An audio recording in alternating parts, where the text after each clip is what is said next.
அல்லாஹ் கொடுத்ததை கொண்டு குறைவுபடாமல் திருப்தியோடு வாழக்கூடியவர்களை அல்லாஹ் ரப்புல் ஆலமீன் நேசிக்கிறான். அல்லாஹுடைய தூதர் ஸல்லல்லாஹு அலைஹி வஸல்லம் சொன்னார்கள், செல்வந்தம் என்பது செல்வத்தை அதிகமாக சேகரிப்பதோ சொத்துக்களை அதிகமாக குவிப்பதோ அல்ல. செல்வந்தம் என்பது அல்லாஹ் கொடுத்ததை கொண்டு திருப்தி அடைந்த உள்ளத்தோடு வாழ்வதுதான் செல்வந்தம் என்று அல்லாஹுடைய தூதர் ஸல்லல்லாஹு அலைஹி வஸல்லம் உலக மக்களுக்கு ஒரு அடிப்படையை சொன்னார்கள். நிம்மதியோடு வாழ்வதற்கு கோடிகளை வைத்திருப்பவர்களும் இன்று நிம்மதியோடு இல்லை, கோடிகளை தேடிச் செல்பவர்களும் நிம்மதியோடு இல்லை. நிம்மதியுடைய வாழ்வை வாழ்பவர்கள் அல்லாஹ் எதை கொடுத்தானோ அதை கொண்டு திருப்தி அடைந்த உள்ளத்தோடு வாழ்பவர்கள் மட்டுமே. அல்லாஹுடைய தூதர் ஸல்லல்லாஹு அலைஹி வஸல்லம் சொன்னார்கள், ஆதமுடைய மகனுக்கு ஒரு ஓடை தங்கம் கிடைத்தாலும் இரண்டாவது ஓடை வேண்டும் என்றுதான் ஆசைப்படுவான். இரண்டாவது ஓடை கிடைத்தால் மூன்றாவது ஓடை தங்கம் வேண்டும் என்று ஆசைப்படுவான். அவனுடைய அந்த பேராசையை மண்ணை தவிர மரணத்தை தவிர எதுவும் தடுத்து நிறுத்த முடியாது என்று அல்லாஹுடைய தூதர் ஸல்லல்லாஹு அலைஹி வஸல்லம் சொன்னார்கள். அதனால்தான் அல்லாஹ்வின் அருட்கொடையை புரிந்து கொள்வதற்கு ஒரு நியதியை சொன்னார்கள். தூதர், உங்களுக்கு மேல் உள்ளவர்களை பார்க்காதீர்கள், உங்களுக்கு கீழ் உள்ளவர்களை பாருங்கள், அப்போதுதான் அல்லாஹ்வின் அருட்கொடையை நீங்கள் உணர்ந்து கொள்ள முடியும் என்று அல்லாஹுடைய தூதர் ஸல்லல்லாஹு அலைஹி வஸல்லம் அவர்கள் சொன்னார்கள். அல்லாஹுடைய தூதர் ஸல்லல்லாஹு அலைஹி வஸல்லம் சொன்னார்கள், அவன் வெற்றி அடைவான் யார் அவன் அல்லாஹ்விற்கு கட்டுப்பட்டு அல்லாஹ் ரப்புல் ஆலமீன் போதுமான வாழ்வாதாரத்தை அவனுக்கு கொடுத்து அல்லாஹ் கொடுத்ததை கொண்டு குறைவுபடாமல் நிறைவோடு வாழக்கூடியவன் வெற்றி பெறுவான் என்று அல்லாஹுடைய தூதர் ஸல்லல்லாஹு அலைஹி வஸல்லம் சொன்னார்கள். அல்லாஹுடைய தூதர் மேலும் சொன்னார்கள், அழகிய செய்தி. ஒரு நாள் காலையில் ஒருவன் எழுந்திருக்கிறான், பாதுகாப்பான நிலையில் 3 வேளை உணவு அவனுக்கு இருக்கிறது, அன்றைய உணவு இருக்கிறது, ஆரோக்கியமான உடல்நிலையை அல்லாஹ் கொடுத்திருக்கிறான். இவன் யார் தெரியுமா? 3 வேளை உணவு, ஆரோக்கியம், பாதுகாப்பு, இந்த 3ம் ஒருவனுக்கு கொடுக்கப்பட்டால் அவன் அதை கொண்டு திருப்தி அடைந்து விட்டால் ஒட்டுமொத்த உலகமும் அவனுக்கு கிடைத்ததை போல் என்று அல்லாஹுடைய தூதர் ஸல்லல்லாஹு அலைஹி வஸல்லம் அவர்கள் சொல்கிறார்கள்.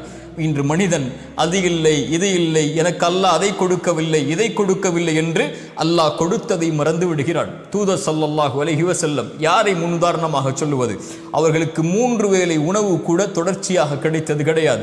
2 நாள் தொடர்ச்சியாக அவர்களுடைய வீட்டில் அடுப்புகள் எரிக்கப்படுவது கிடையாது. 2 நாள் அவர்களுக்கு ரொட்டி துண்டும் எண்ணெயும் அவர்களுக்கு உணவாக கூட கிடையாது. பசிக்காக வயிற்றில் 2 கல்லை சுமந்து அந்த பசியை கட்டுப்படுத்தி வைத்திருந்தவர்கள். அல்லாஹுடைய தூதர் ஸல்லல்லாஹு அலைஹி வஸல்லமுடைய வாழ்க்கை இப்படி வறுமையிலும் ஏழ்மையிலும் பசியிலும் இருந்தாலும் இரவு ஆனால் சொல்லுவார்கள், யா அல்லாஹ், எனக்கு உணவளித்தாய் நன்றி, எனக்கு தண்ணீரை கொடுத்தாய் நன்றி, பாதுகாப்பை கொடுத்தாய் நன்றி. எத்தனையோ மக்கள் உணவில்லாமல் தாகத்தில் பாதுகாப்பில்லாமல் தவித்துக் கொண்டிருக்கும் போது எனக்கு இதை நீ கொடுத்ததற்கு நன்றி யா அல்லாஹ் என்று அல்லாஹுவை நிறைவுபட வாழ்ந்தார்கள். எத்தனையோ கவலைகள் சூழப்பட்டது, எத்தனையோ பிரச்சனைகள் சூழப்பட்டது, எத்தனையோ போர்க்களங்கள் சூழப்பட்டது. ஆனால் திருப்தி அடைந்த உள்ளத்துடைய வாழ்வை அல்லாஹுடைய தூதர் வாழ்ந்தார்கள். அவர்களைப் போல் மகிழ்வுற வாழ்ந்து மறைந்த ஒரு மனிதன் இந்த பூமியில் இல்லை. அல்லாஹுடைய தூதர் ஸல்லல்லாஹு அலைஹி வஸல்லம் சொன்னார்கள், அதனால்தான் ஜிப்ரீல் வந்து இடத்திலே சொன்னார், 5 விஷயங்கள், எதை வேண்டுமானாலும் செய்து கொள்ளுங்கள், ஒரு நாள் மரணித்து விடுவாய். யாரை வேண்டுமானாலும் நேசித்துக்கொள், அந்த உறவை ஒரு நாள் பிரிந்தே தீருவாய். எதை வேண்டுமானாலும் செய்து கொள், செயல்களில் நன்மையோ தீமையோ அதனுடைய கூலியை பெற்றே தீருவாய். இரவு வணக்கம்தான் ஒரு இறை நம்பிக்கையாளனுடைய கண்ணியம்.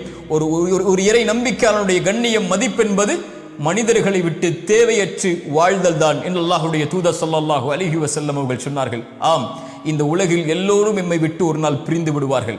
பிரிவதோடு மட்டுமல்லாமல் எல்லோரும் ஒரு நாள் எம்மை மறந்து விடுவார்கள்.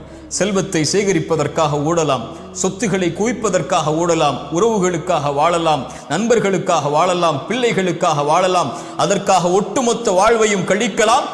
ஆனால் நாம் மரணித்து விட்டால் எம்மை எப்போது மறப்போம் என்று அவர்கள் காத்து கொண்டிருப்பார்கள். யாராவது எம்மை நினைவுபடுத்தினால் கூட வேண்டாம், எனக்கு கவலை வந்துவிடும், அவரை பற்றி பேசாதீர்கள் என்று தவிர்த்து விடுவார்கள் நபித்தோழர்கள். அதனால் தான் மன்னரைகளை பார்த்து சொல்லுவார்கள், எதை எடுத்து சென்றீர்கள் இந்த உலக வாழ்வில்? உங்களுக்காக செல்வத்தை சேகரித்தீர்கள் என்று அதை யாரோ பயன்படுத்துகிறார்கள் என்று. அப்படித்தான் செல்வத்தை அவன் சேகரிப்பதற்காக வாழ்வை கழிக்கிறான், இன்னொருவன் பயன்படுத்துகிறான். உங்களுக்காக வீடு என்று அதில் யாரோ தங்குகிறார்கள்.